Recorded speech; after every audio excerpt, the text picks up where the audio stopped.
네, 이제 말씀을 전하도록 하겠습니다. 성도님들 새해에 떡국 맛있게 드셨습니까? 우리 지훈이, 혜원이 떡국 먹었습니까? 먹었잖아요. 그렇죠? 떡국 한 그릇을 먹으면 한 살 더 먹는다는 말이 있죠. 그래서 어렸을 때에는 한 살이라도 더 먹고 싶어서 떡 2그릇, 세 그릇, 4그릇 이렇게 막 억지로 먹었던 기억이 있습니다. 그리고 나 2살 더 먹었다, 3살 더 먹었다 이렇게 말한 적이 있었던 것 같습니다. 그런데 어느덧 떡국과 나이를 연결해서 말하는 것이 부담스러운 나이가 되었습니다. 40대 중반이다 보니까 떡국을 먹었더라도 나이는 더 먹지 않았으면 좋겠다는 생각을 하게 되는 것이죠. 성도님들도 그러지 않습니까? 성도님들, 우리에게는 새해가 2번 있죠. 언제 있죠? 1월 1일 신정과 또 설날이라고 하는 구정이 있습니다. 이번 구정은 2월에 있죠. 아이들이 신정보다 구정을 더 기다립니다. 왜 구정을 더 기다리죠? 뭐가 있죠? 세뱃돈 때문이죠. 세뱃돈 하니까요, 지금 우리 지훈이, 혜원이가 표정이 막 밝아졌어요. 막 웃으면서. 네, 세뱃돈 받았던 그때가 저도 그립습니다. 그렇다면 유대인들에게 유대력으로 새해는 언제일까요? 바로 7월 1일입니다. 태양력으로는 9월 정도가 됩니다. 우리가 새해를 신정, 구정, 설날이라고 부르는 것처럼 유대인들도 이 새해인 7월 1일을 부르는 이름이 있습니다. 그게 바로 나팔절이라고 합니다. 그 이유는 오늘 본문에서 나오는 것처럼 나팔을 불어서 한 해의 시작을 알리기 때문이죠. 그래서 오늘 본문 어떻게 합니까? 나팔을 불어 기념할 날이라고 말하고 있습니다.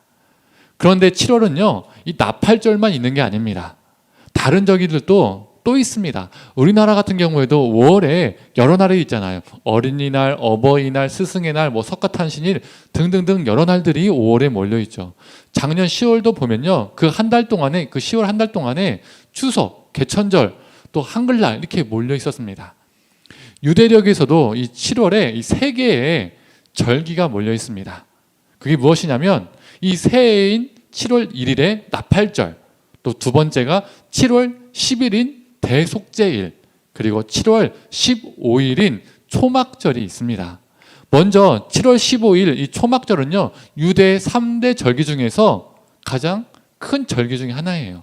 이 3대 절기가 무엇이냐면 유월절, 칠칠절, 초막절이거든요. 근데 이 3대 절기 중에서 이 초막절이 가장 성대하게 치러지는 절기였습니다. 그렇다면 7월 10일인 이 대속죄일은 어떤 날일까요? 말 그대로 속죄하는 날이겠죠. 지은 죄를 회개하고 용서받는 날입니다. 그런데 유대인들이 이 대속죄일에 어떤 죄만 회개한 줄 아십니까?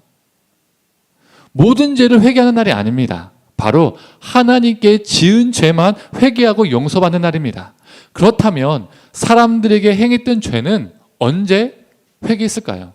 바로 새해인 7월 1일부터 대속죄일 전날인 9일까지 총 9일 동안 회개를 합니다.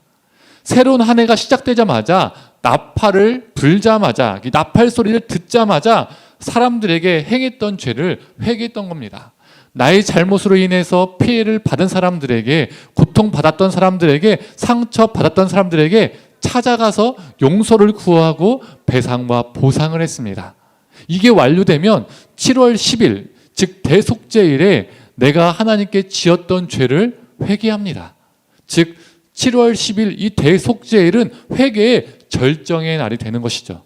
그래서 유대인들은 7월 1일 이 나팔절부터 7월 10일 이 대속죄일까지 총 열흘의 기간을 뭐라고 부르냐면요, 야밈 노라임이라고 부릅니다. 이 야밈 노라임의 뜻이 무엇이냐면 두려운 날들, 경외의 날들이라고 의미합니다.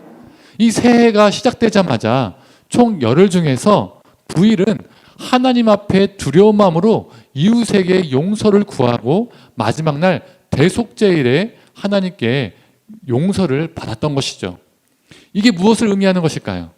우리가 하나님 앞에 죄악을 들고 가는 것이 아니라 하나님을 만나기 전에 사람들과의 관계 속에서 내가 행했던 나의 죄악에 대해서 회개하고 청산하고 그 다음에 하나님께 나아가야 한다는 것입니다. 이것이 진정한 회개라는 것이죠. 그래서 마태복음 5장 23절에서 24절을 보면 예수님께서 이렇게 말씀하십니다.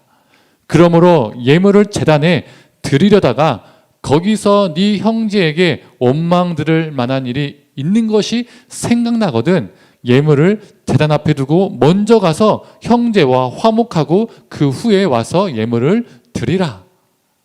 내가 가족에게, 내가 동료에게, 내가 동역자에게, 내가 이웃에게 악을 행했다면 그게 거짓말이든 음해이든 사기이든 폭력이든 어떤 무엇이든 그 사람에게 악을 행했다면, 그래서 그게 예배 드리는 중간에 생각이 났다면 어떻게 하라는 것입니까? 예배 끝나고 가라고 합니까? 아닙니다. 예배를 중단하는 한이 있더라도 먼저 그 형제에게 가서 용서를 구하고 배상을 하고 보상을 하고 그와 화목을 이룬 다음에 하나님께 나와서 예배드리고 이렇게 말씀하신다는 것이죠. 우리 예수님의 말씀은 나팔절부터 시작되는 이 회개의 정신과 일맥상통합니다. 왜 우리 예수님은 예배를 중단하는 일이 있더라도 먼저 사람에게 용서를 구하라라고 말씀하셨을까요? 나는 예배 드렸다고 스스로 만족하고 기뻐하고 위안을 삼을 수 있지만 그런 상태에서 예배를 드려봤자 하나님께서 그 예배를 받지 않으신다는 겁니다. 기뻐하지 않으신다는 거예요. 그래서 우리 예수님은 중간에 나가서라도 용서를 구하고 오라라고 말씀하신다는 것이죠. 우리는 특정한 시간과 특정한 장소에서 예배 드리는 것을 매우 중요시합니다. 그래서 주일, 수요일, 금요일, 새벽 이런 시간과 또 교회라는 장소에서 예배 드리는 것에 열심인 경우가 많이 있습니다. 그렇게 열심히 드리면 하나님이 기뻐하실 것이라 믿기 때문이죠. 그런데요, 우리 하나님은 우리가 생각하는 것보다 특정한 시간과 특정한 장소에서 예배 드리는 것을요 그리 중요하게 생각하지 않으세요. 실제로 예수님은 어떠하셨습니까? 예수님은 안식일도 제대로 안 지켜서 공격받았고요, 또 성전이 파괴된다고 말씀하셨던 분이잖아요. 안식일이라는 시간, 성전이라는 장소를 역행하셨던 분이십니다. 이 말은 우리가 모여서 예배를 드릴 필요 없다라는 뜻이 아닙니다. 우리 하나님은 무엇을 더 중요하게 여기시냐라는 것을 말하고자 하는 거예요. 우리 하나님은 특정한 시간과 특정한 장소에서 예배를 드리는 것보다 우리의 삶을 더 중요하게 여기시는 분이십니다. 우리 하나님은 우리가 이 세상에서 우리의 이웃을 어떻게 대하느냐를 보시는 분이십니다. 우리의 삶이 합당한지 아닌지에 따라서 우리의 예배를 받으실지 말지를 결정하시는 분이십니다. 그래서 우리의 삶이 합당하지 않은 상태에서 예배를 드린다면 우리 하나님은 그 예배를 받지 않으세요. 아무리 우리가 예배를 잘 드렸다 생각하더라도 우리 하나님은 그 예배를 예배로 생각하지 않으신다는 거예요. 아모스 4장 4절에서 5절의 말씀과 5장 21절에서 23절의 말씀을 연이어서 읽어보도록 하겠습니다.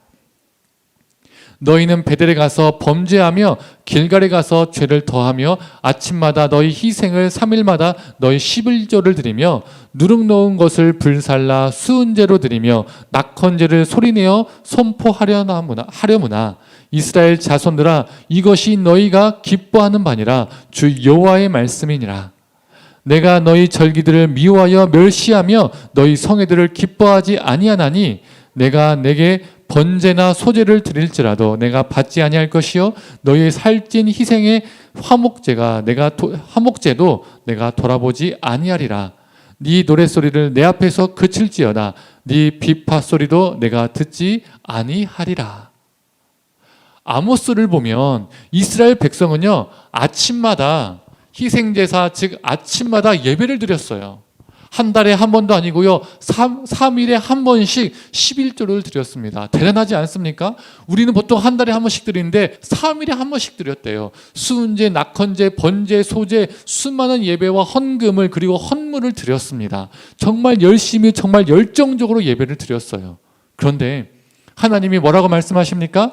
나 너무 기뻐, 나 너무 만족해, 너희들이 드린 예배 나 너무 마음에 들어 이렇게 말씀하시나요? 아니요. 그건 너희가 기뻐하는 거야. 나는 그 예배를 기뻐하지 않아 라고 말씀하십니다. 그 예배 내가 받지 않을 거야. 그 찬양, 그 악기 다 그쳐 치워버려. 듣지도 않을 거야. 이렇게 말씀하시고 계신다는 거예요. 조금 전에 읽었던 아모스 5장에 주목할 것이 있습니다. 제가 예전에도 한번 언급했었죠. 너희 절기들을 미워하며 멸시하며 너희 성회들을 기뻐하지 아니하나니 너희가 내게 번제나 소제를 드릴지라도 내가 받지 아니할 것이요 너희의 살찐 희생의 화목제도 내가 돌아보지 아니하리라. 모세오경을 보면요, 유월절, 무교절, 칠칠절, 초막절, 나팔절 등 수많은 절기 누가 제정하신 겁니까? 하나님이 제정하셨어요. 소제, 번제, 화목제, 속건제, 속제제, 이 수많은 제사 누가 제정하셨습니까? 하나님이 제정하셨습니다.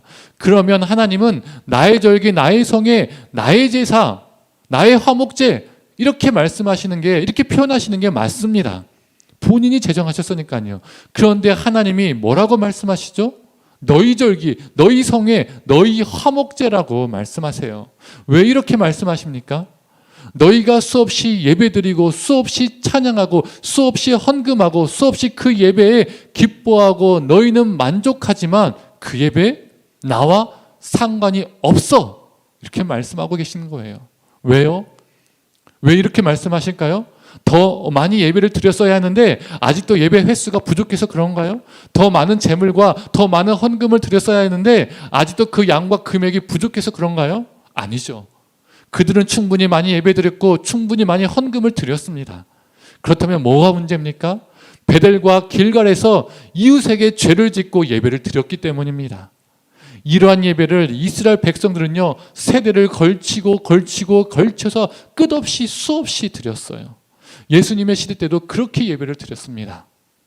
그래서 예수님이 우리에게 주신 기도문이 무엇입니까? 주기도문이잖아요. 주기도문 내용에 이런 내용이 있죠. 마태복음 6장 12절의 말씀입니다. 우리가 우리에게 죄 지은 자를 사하여 준 것 같이 우리 죄를 사하여 주시옵고. 우리 번역본으로 보면 나에게 잘못한 사람, 나에게 죄를 지은 사람을 내가 용서하는 것이 됩니다. 내가 피해자지만, 내가 의리지만 가해자를, 나에게 갑질한 사람을 용서해야 하는 겁니다. 그렇게 해야 내가 하나님께 용서를 받을 수 있게 되는 것이죠. 그런데 우리 성경을 보면요, 6장 12절에 2번이라는 각주가 달려있을 겁니다. 그리고 성경 하단에 그 실제 헬라어의 뜻이 기재되어 있습니다. 한번 보실까요? 무엇이라 적혀 있습니까? 빚진 자를 탕감하여 준 것 같이 우리의 빚도 탕감하여 주시옵고라고 기재되어 있습니다. 우리 한글 주기도문에서는 죄로 번역된 단어가 헬라어로 오페일레마라는 단어입니다. 이 오페일레마라는 단어는요, 빚, 부채라는 뜻을 가지고 있어요. 즉 원래 원어인 헬라어의 문장의 뜻은 죄 지은 자를 사하여 준 것 같이가 아니라 빚진 자를 탕감하여 준 것 같이가 됩니다.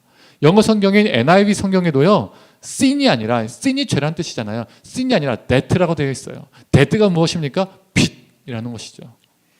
예수님 당시에 빚하면 그 당시 사람들은요, 무엇을 떠올릴 수밖에 없었을까요? 바로 고리대금업입니다.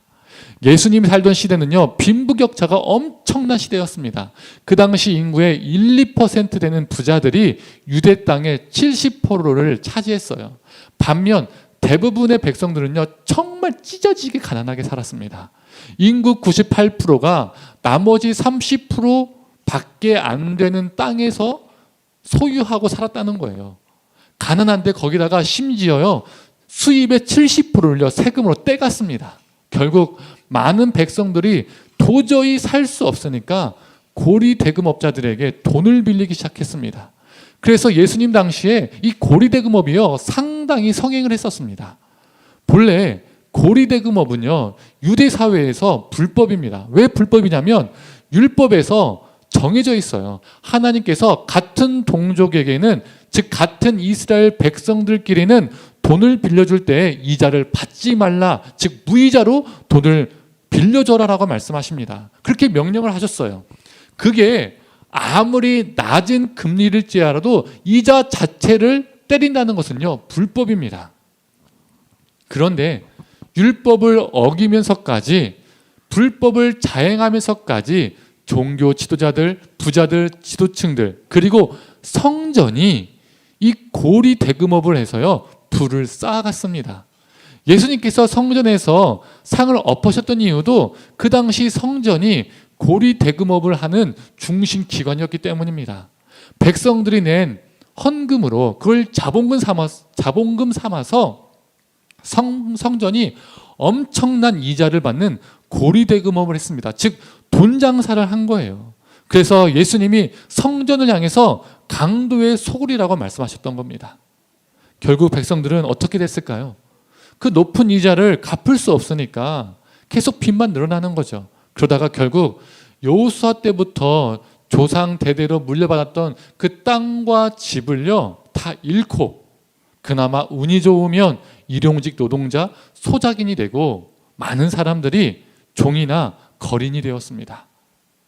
나라의 정치, 경제, 종교 지도층들이 하나님의 말씀을요 대놓고 어기면서 고리 대금업을 통해서 백성들의 삶을요 나락으로 떨어뜨렸습니다. 고통에 몰아넣었어요. 수많은 백성들이 이 고리 대금업 때문에요 피해자가 되었습니다.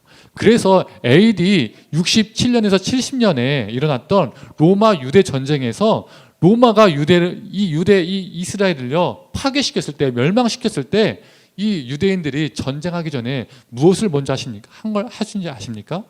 성전에 가서 빈문서, 노예문서를 태웠습니다. 성전에 빈문서, 노예문서가 가득히 쌓였다는 거예요. 고리대금으로 해서 사람들을 팔아먹었다는 겁니다. 이게 예수님 당시의 사회상이었습니다. 이런 사회상 속에서 예수님이 우리가 우리에게 빚진 자를 탕감하여 준 것 같이라고 기도하라라고 말씀하셨습니다. 그렇다면 어떤 부류의 사람들이 이 말씀이 불편했을까요?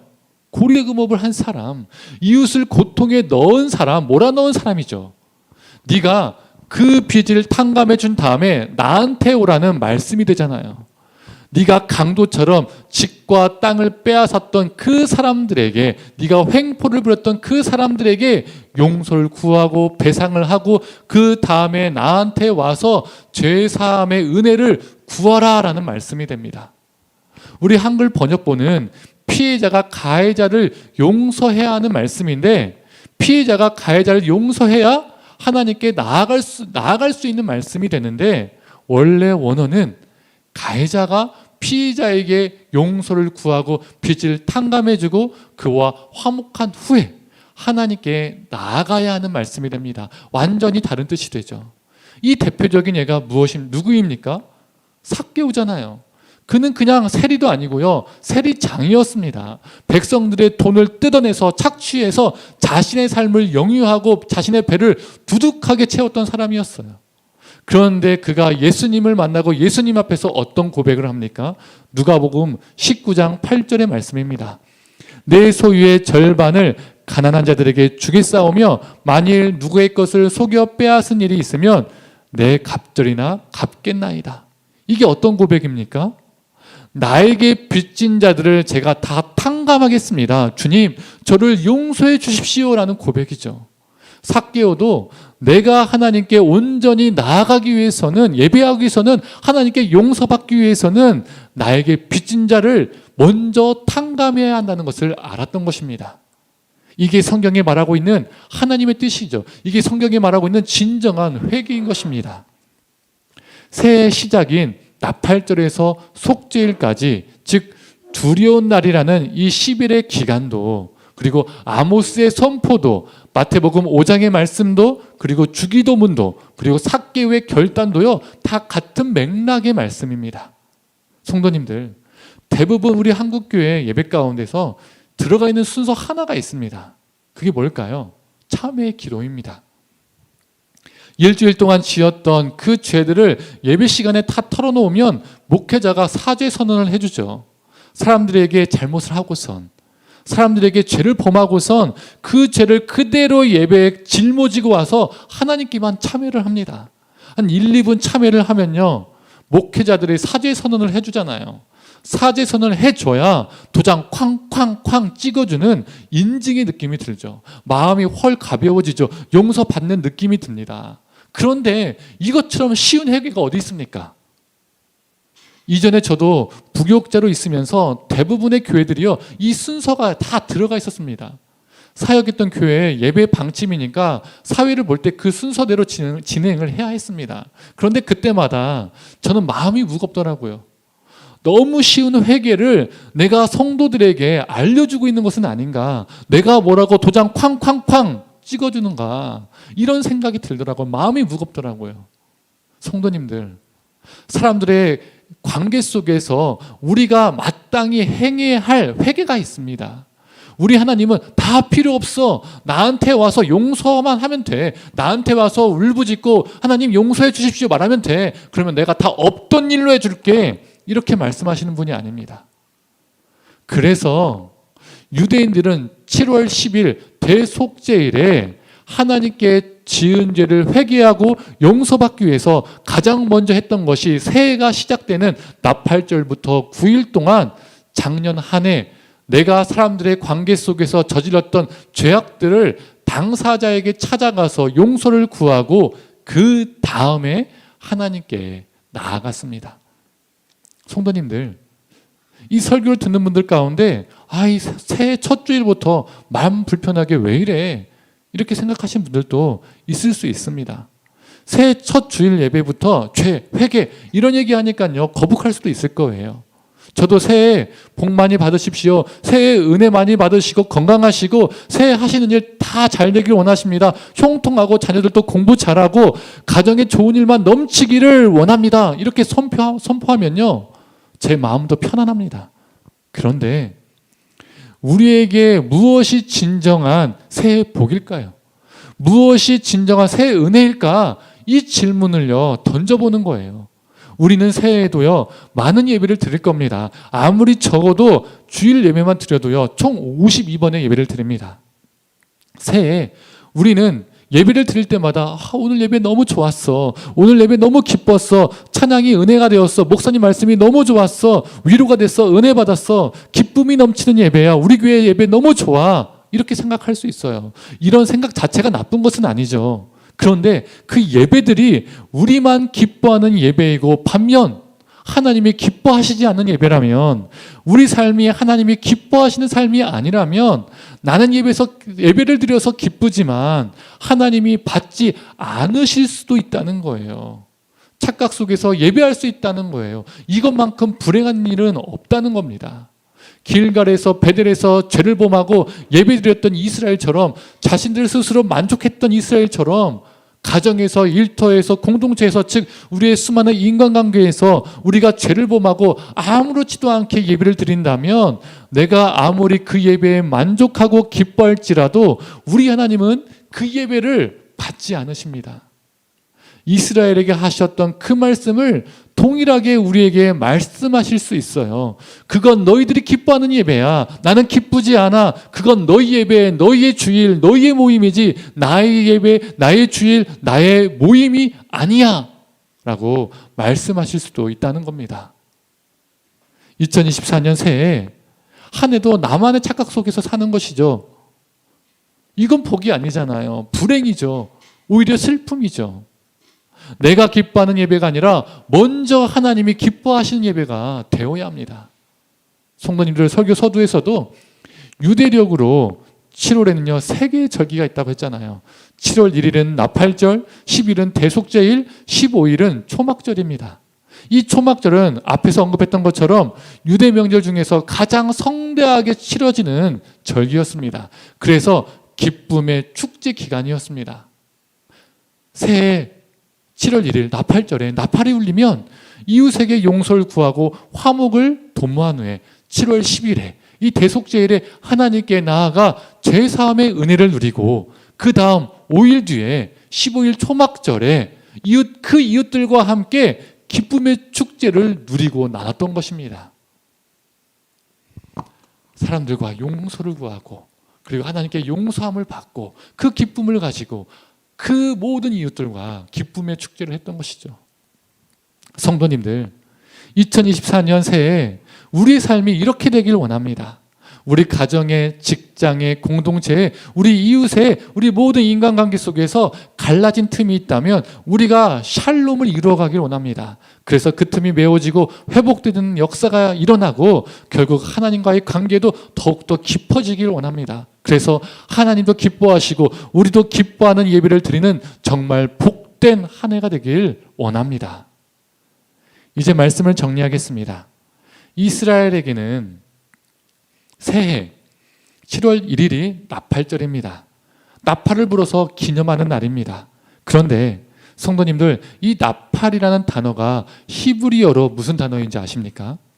바로 요벨이라는 단어입니다. 오늘 본문에 나오는 이 나팔이라는 단어가요, 요벨이라는 히브리어 단어입니다. 그런데 이 요벨이라는 단어가요, 또 다른 뜻도 있습니다. 성경에는 이 뜻으로 더 많이 사용됩니다. 그게 뭘까요? 바로 희년이라는 것입니다. 나팔하면요 요벨이고요, 요벨하면 희년입니다. 희년은 말 그대로 기쁨의 해이죠. 그렇다면 왜 희년은 기쁨의 해일까요? 이스라엘은 7년에 한 번씩 안식년이 있었습니다. 그리고 안식년 총 7번째 되는 다음 해가 희년이었죠. 즉 7 곱하기 7은 49니까 이 49의 다음 50년이 희년이었습니다. 이 희년은 본 소유주에게 땅을 돌려주고 집을 돌려주고 부려먹었던 종을 풀어주고 빚진 자를 탕감해주는 해였습니다. 그래서 기쁨의 해였던 것이죠. 레위기를 보면 대속죄일에 나팔을 길게 불면 희년이 선포되었습니다. 그런데 이 나팔 또 언제 불었습니까? 새해 첫날인 나팔절에도 나팔을 불었어요. 나팔절에 나팔을 불렀다는 것은 무엇을 의미하는 것일까요?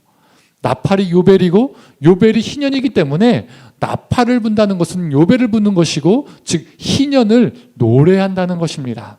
매 새해마다 나팔을 분다는 것은 곧 다가올 희년을 기대한다는 거예요. 또 새해부터 용서를 구하고 이웃과 화목을 이루면서 기쁨의 해를 보내자는 것입니다. 그런데 애석하게도 이스라엘 역사상 희년이요 한 번도 제대로 지켜진 적이 없었습니다. 왜 그럴까요? 그 사람의 빚을 탕감해주면 내가 손해를 보니까, 다시 그 땅과 그 집을 돌려주면 내가 손해를 보니까, 종을 자유롭게 주면 내가 마이너스니까 지키지 않았습니다. 여전히 이웃들을 고통 가운데 몰아넣고 살았었습니다. 하나님은 이웃과 샬롬을 이루고 나에게 오라, 나에게 예배드리라고 말씀하셨는데 그들은 여전히 누군가를 향해서 아픔과 고통을 준 채로 살면서 하나님께 예배를 수없이 드린 것이죠. 그들은 희년의 기쁨을, 진정한 희년의 기쁨을 누리지 못했습니다. 그러나 성도님들, 이스라엘과 달리 우리는 2024년 이 새해가 우리에게 희년이 되기를 원합니다. 이웃과 화평을 이루고 하나님과 동행해서 희년, 정말 말 그대로 기쁨의 해가 되기를 원합니다. 부부 사이가, 그리고 부모와 자녀 사이가 회복되어서 가정이 기쁘고, 동역자의 관계가 회복되어서 기쁘고, 동료와 이웃들의 관계 속에서 샬롬이 임해서 또한 기쁘기를 원합니다. 그래서 그 기쁜 모습으로 하나님께 기쁨으로 나아가며 하나님께 기쁨으로 예배하고 교제하는 기쁜 2024년이 되기를 간절히 축원합니다. 기쁨의 나팔을 부는 한 해가 되기를 간절히 소망합니다. 이 시간 함께 찬양하고 기도하도록 하겠습니다.